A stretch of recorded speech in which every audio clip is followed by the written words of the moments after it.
Hi there, I'm Diane Chaplin, and this is my monthly live stream, whether you're watching this on the first Tuesday of the month or are watching it at some other point during the month. Thank you very much for watching. Today's program is called La Folia. For much of my life, I have pronounced this La Folia, which you may also know it as that. If you don't know it, that's fine also. But I have been informed that the correct pronunciation is La Folia, so I'm trying to change to that. This means in Spanish and French kind of like the craziness. And in fact, the melody originally, actually not the melody, the bass line originated late 15th century, possibly in Portugal. But at the time, it was a series of notes, just a few notes that made up a bass line. And the musicians of the time, this Renaissance time, would improvise some kind of dance tune on top of this bass line, and the folks who danced the dance were said to dance in a wild frenzy, which is why it was called the Crazies. And so some writers of the time talked about how nutty the dancing was, and that there was a suggestion of voluptuousness. And also there were reports of men in dresses being carried on the shoulders of some of the dancers. So it was pretty wild for those times. In the 1500s, it ended up, this melody, this bass line melody, ended up in Spain, where it kind of developed. And then around 1600, Spanish musicians who were working in Italy took it over to Italy, where it really blossomed and became the La Folia that we know today. So I'm going to give you an example here of what the ancient bass line would have sounded like in its dancey version.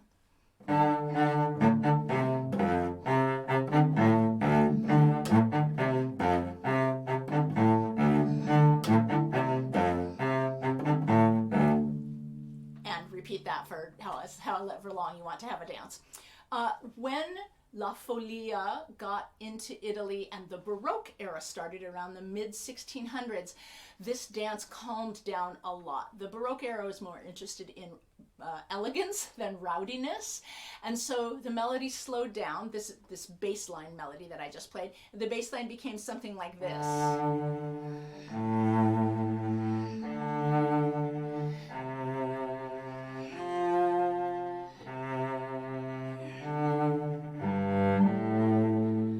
Definitely hear its same notes, same kind of progression, but with a much more subtle and restrained character. On top of this bass line, a melody became the melody for La Folia. And then many composers in the Baroque era, Vivaldi, Corelli, Bach, Handel, and composers from later eras as well, wrote sets of variations using this melody. So it started out as kind of improvised variations, but a lot of these composers wrote these down, and there are many examples of this that exist today. Around 1700, a French composer named Marais wrote a set of 32 variations for the viola da gamba, which was the precursor of the cello. These two instruments coexisted at that time. And then in the 20th century, some other cellists took the Marais version and made contemporary sets of variations for cello and piano. Fast forward to the 21st century, I'm going to play today 4 examples of La Folia written for solo cello by cellist composers within the last 20 years. Some of these are based on the Marais and the Maurice Gendron, who is the 20th century cellist that made his version. Some of them are kind of loosely based on that, but each one of the composers has put in their own special things, and so even though they have the same melody and the same general form, they're all really different. I'm going to start with a La Folia by Tanya Anisimova. She is a cellist who lives now in Virginia. She's originally from Chechnya in Russia, and when she was in her 30s, she moved to the US to go to school, and then when she became a naturalized citizen in her 30s. And she wrote this very much acknowledging that it's based on the Marais and the Maurice Gendron version, but she definitely put in her own touches. One of the things that I think you'll notice is we get a little bit of the Spanish flavor with a flamenco variation. So this is La Folia by Tanya Anisimova.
That was the La Folia by Tanya Anisimova.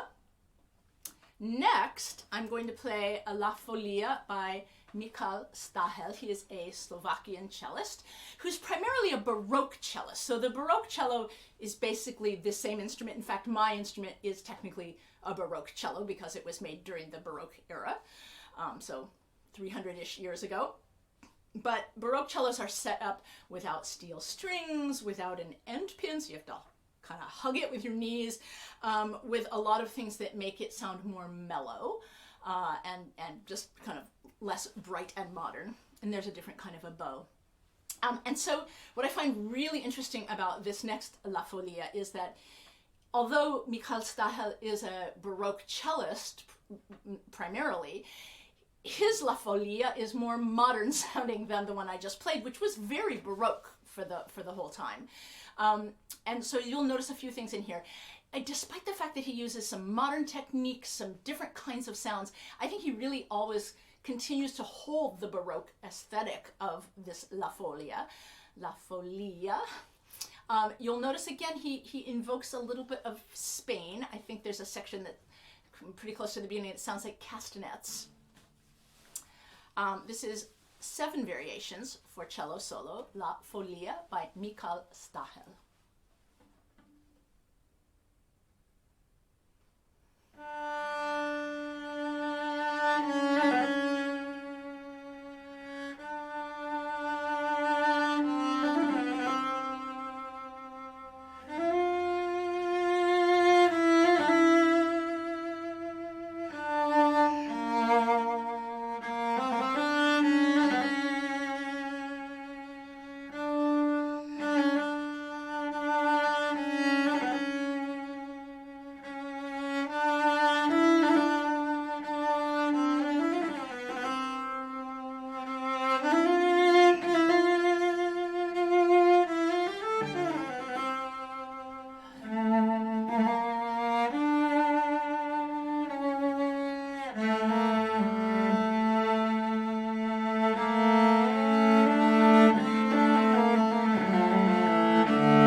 That was Michal Stahel's version of La Folia.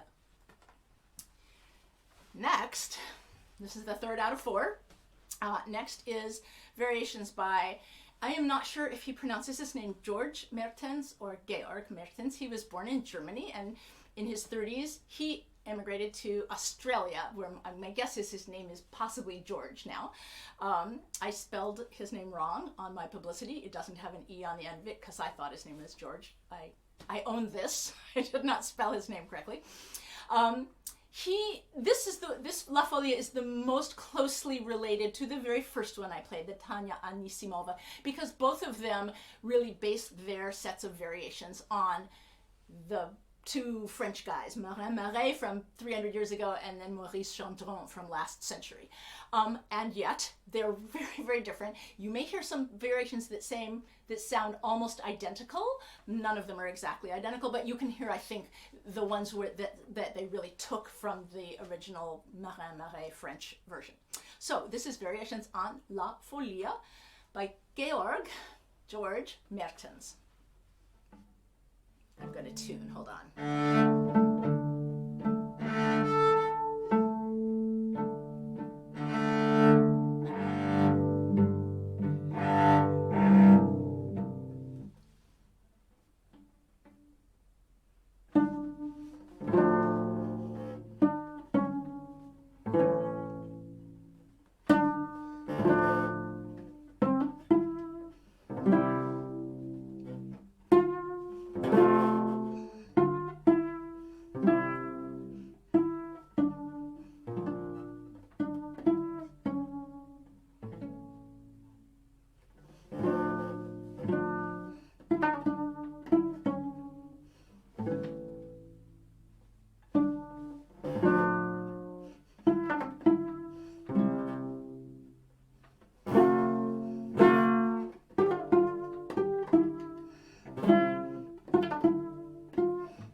That was Georg Mertens' version of La Folia.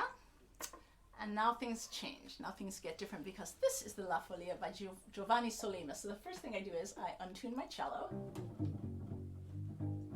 So Giovanni Sollima is an Italian cellist and composer also, and I think it's fair to say that he brings the crazy to La Folia. He totally embodies that idea. And in fact, he does not base his version of La Folia on that elegant Baroque melody that you've now heard for quite a while, but rather he bases his version not really on the original bass line, although I think that the rowdy character is there, but he bases it sort of on the slower Baroque version of the bass line. So my low string, which is usually a C, for those of you cellists who are paying attention here, I'm a double bass. It's now tuned down to a low G, which gives me the ability to play octaves by playing a fifth on the instrument. So you'll hear that technique used a bunch. Turns out when you tune one string, all the other strings go out of tune.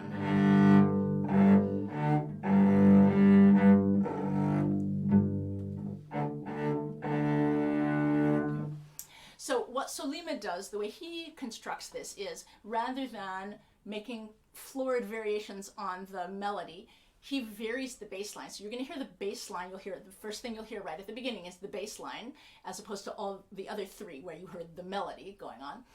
You'll hear the bass line, which is virtually the same as I played at the beginning, and then you'll hear variations on the bass line. In between the variants of the bass line, they're very subtle variations, but they're all a little different, is a sort of fantasy variation that is not necessarily based on anything recognizable from the piece, and this is, I think, where the crazy comes in. There's a little bit of Baroque sounding stuff, and the bass line mostly sounds Baroque, but Sollima definitely goes off onto his own wild fantasies and brings the crazy to La Folia. La Folia. So this is La Folia by Giovanni Sollima.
That was Giovanni Sollima's version, excuse me, Giovanni Sollima's version of La Folia.